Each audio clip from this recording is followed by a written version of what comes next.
hanging out with Nick Guererri. We're out here in Phelps today at Phelps Cement Products. 3 wins for him this past season. One of them came early in the year out at, I still want to call it Black Rock, but it's Outlaw Speedway. 2 of them came at Canandaigua. He's had a lot of seasons where he's had 3, only did 4 one time. He's got one more race coming up in a couple of weeks. Fell back to 5th on the last night. How we doing, man? Doing good, Doug. We're just winding down the season here. Like you said, we got one more race coming up. It's a big one, so hopefully we'll finish out. Yeah, and obviously with well. your connection with the Phelps family, that you really, really want to get that one, don't you? Yeah, that'd be nice. Or the Harris family, excuse me. Yeah, we've been doing it a couple years and, helping out set the race up, so that would be pretty special if we can get it done. You had a mathematical chance at winning the championship, but so many things had to happen because you had 3 of the best sportsman drivers around the area right in front of you.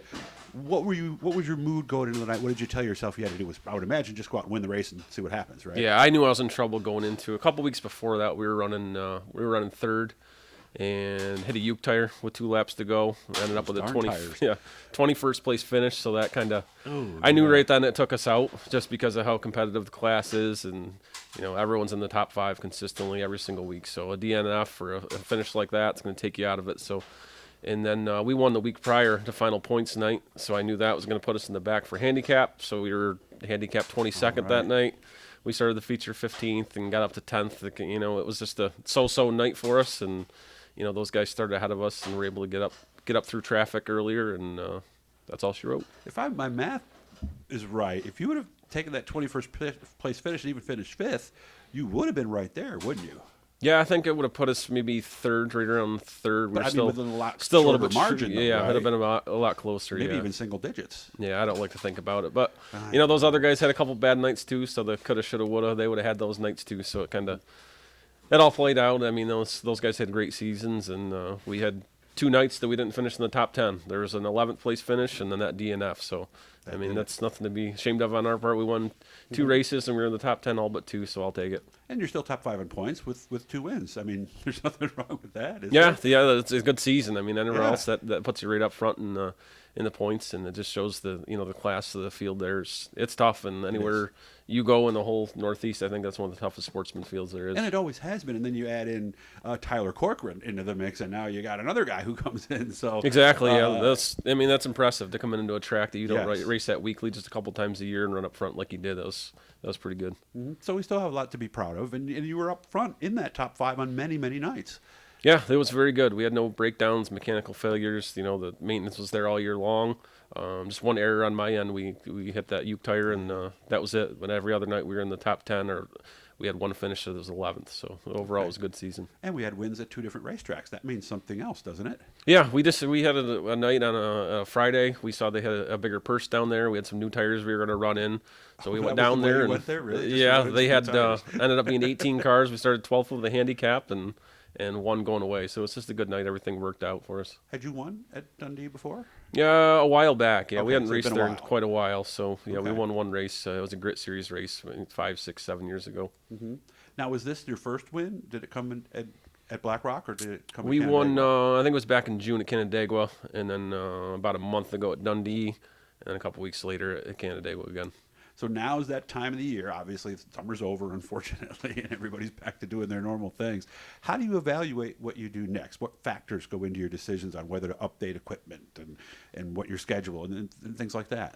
Really, I don't know. We'll take some time off and see, because right now everybody's tired and worn out and just ready to be done with it. Going into the season, we said we were going to run just 1 night a week at Canandaigua, and that's what we did. We stuck to it and didn't run a lot of specials, and busy with the kids at home and work, and then a little side business promotional thing that we do. Just busy with that stuff, so we'll kind of take some time off and go spectate some of these big races and hang out with family and get into the holidays, and then take a look and assess what we want to do from there. And it's good because I could see how you could have said, okay, I won that race there, I'm going to go back, and the next thing you know, you end up racing more than you wanted to. It costs you a lot more money, and it also beats up your stuff. Yeah, that's tough. There's a lot of races that we did want to go to, and but going into the season, we said we're not going to get burned out with it. We're not going to stretch ourselves thin. We're going to do the Canandaigua like we had planned. We stuck to it, and it was fun. Everybody had a good time. We had the whole family up there, so That's nice. it was a good season. Because you've been on the other side of that coin before, where it's early August, and you're like, man, I need the season to be over. I'm almost broke. I'm tired. Yeah, we've done it a few times. We've tried to run it 2 nights a week, and chasing the series around, and New York and Pennsylvania and all over the place, and it was fun. Things are different now. We're older, and I have kids. My brothers and my cousin that used to help me on the car, they have their own cars now. Everybody has family, so it's tough to get help. It's tough to get the time off of work to do those things. Yeah. So I like what we did this year. And he does sales here at Phelps Cement Products, so you've got to be here. It's not like you can come rolling in at noon because you had a rough Sunday, right? Yeah, it's busy. The Yeah. jobs are there 7:00 in the morning. The contractors are coming in to start their day, so we got to be here. After all these years, how many has it been now that you've been running Sportsman? 2006 or 7, right around there. It's been about 15 years or so. A little after Justin moved to Mod. Yeah. What keeps you going when that Tuesday night when you're really tired and it's hot and you got a lot of work to do? What keeps you going? It's just those wins, like a couple weeks ago, those wins when you're in victory lane and Yeah. seeing everybody come down, the smiles on their faces. And this past weekend, I had all 4 grandparents there that that's came nice. down, and we got a picture, and that just makes it all worth it. Yeah, because you do have those moments. I remember a couple years ago you were thinking, was it last year maybe? You were thinking about selling everything about halfway through? Yeah, last year after the wreck, and every year things get tougher, and I don't know what the future brings. We're busy, and maybe it might be looking and doing some other things the next few years. So we'll see what happens. But we're definitely coming back next year, you believe? We don't know. We're gonna you're not for sure. take some time here and see what happens at the end of the year and go from there. Do you have some other things you've always wanted to do? Yeah, we've been, I've been dabbling in some, design and social media work for different things, and that's getting busier and busier. And the kids are, going to get older and older into sports and things like that. And we want to go camping with family. And It's true. I've dabbled in the promoting side of it, some races here and there, so that might be something in the future. But we'll take a little time, the holidays, and see what happens. Okay. How much input will your family have? Because you mentioned it several times in this. With kids, obviously, they like coming to the track, obviously, but there's other things they can do on Saturdays. Yeah, that's number one.